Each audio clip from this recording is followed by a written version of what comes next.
Bakit dapat giting ng Pasig? Yan ang pag-uusapan natin patungkol sa kinabibiliban at hinahanga nating alkalde ng Lungsod Pasig. Ngayong araw po yan ng Sabado, May 10. So, dalawang tulog na lang po mga kaparokya at malalaman na po natin kung sino ang hihirangin, ang uupo at mamumuno sa bawat lungsod, sa bawat lalawigan, and of course, mga senador dito sa bansa. So again mga kaparokya, inuulit ko po ang senador na iboboto ko po ay unang-una si Senador Tito Sotto, si Panfilo Lacson, si Bongo, si Bonifacio Bosita, si Kiko Pangilinan, si Bam Aquino at Rodante Marcoleta. At ang limang iba pa po ay pag-iisipan ko pa po mga kaparokya. Again, vote wisely mga kaparokya. Pero bago natin talakayan ang ating main topic mga kaparokya, humihiling ako sa inyo na pakisubscribe ang aking YouTube channel. Paki-like and share na din po mga kaparokya para mas dumami pa po ang makapanood ng content natin. Maraming salamat po sa inyo mga kaparokya.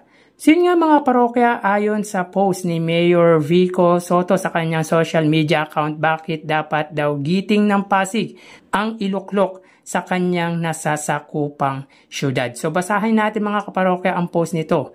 Day 43 of 45, District 1 and 2. Bakit dapat straight giting ng Pasig?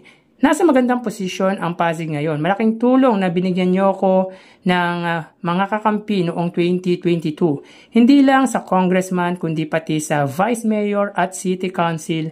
Bumilis ang takbo ng LGU at mas marami akong nagawa sa tulong nila. Wala nang lugar sa ating gobyerno ang mga politikong naglalakad noon ng pogo. So again mga kaparokya, mga dating councilor po mga kaparokya sa lungsod po ng Pasig ay sila mismo ang naglalakad po noon na pogo. Alam nyo naman po ang pogo dito mga kaparokya sa ating bansa ay hindi po nakakatulong or wala pong maidudulot na maganda. Dahil po sa pagkakaalam ko ay ito po ay sugal.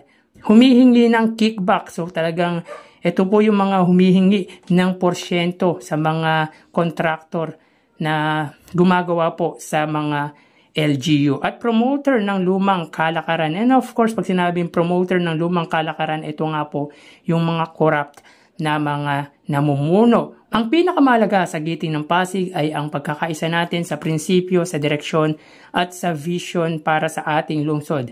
Kasama sila, mas marami pa tayong magagawa para sa Pasig. Sa mga kapwa ko Pasigueño ngayong 2025, tatlong tulog na lang.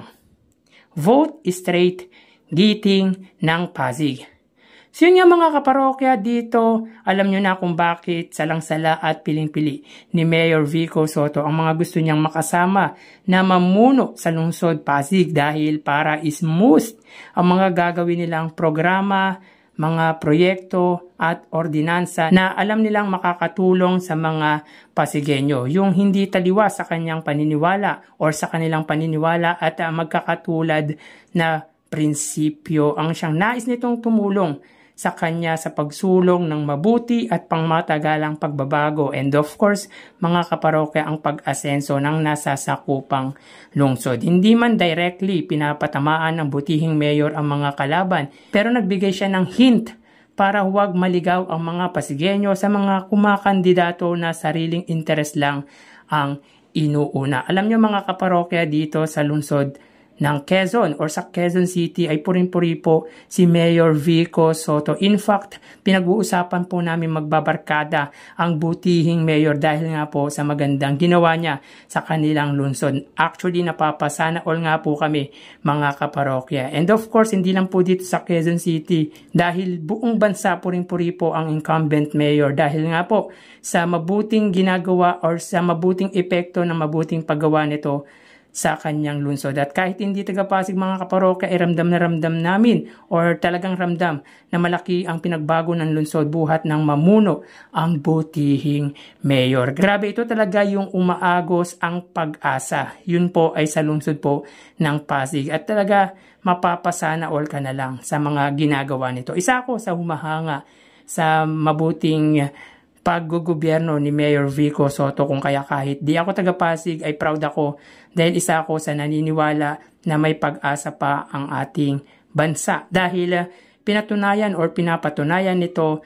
na posible na umasenso ang ating bansa basta hindi corrupt at tapat ang namumuno sa ating bayang Sinilangan. Kaya please, vote Giting ng Pasig dahil excited ako na makakita pa ng mga out of the box na programa at proyekto ni Mayor Vico Sotto. Yung mga hindi mo inaasahang programa na talagang mapaproud ka kahit hindi ka Pasigueño dahil nakikita mo talaga mga kaparokya na may asenso ang ating bayan basta hindi corrupt. Napaka-unpredictable po talaga ni Mayor Vico Sotto at hindi po nangangako kundi talaga gumagawa siya sa kanyang tungkulin. So hanggang dito na lang po tayo mga kaparokya. Again, vote Giting ng Pasig. So magpapaalam na po ako sa inyo mga parokya. Magsiingat po tayo. Thank you and God bless.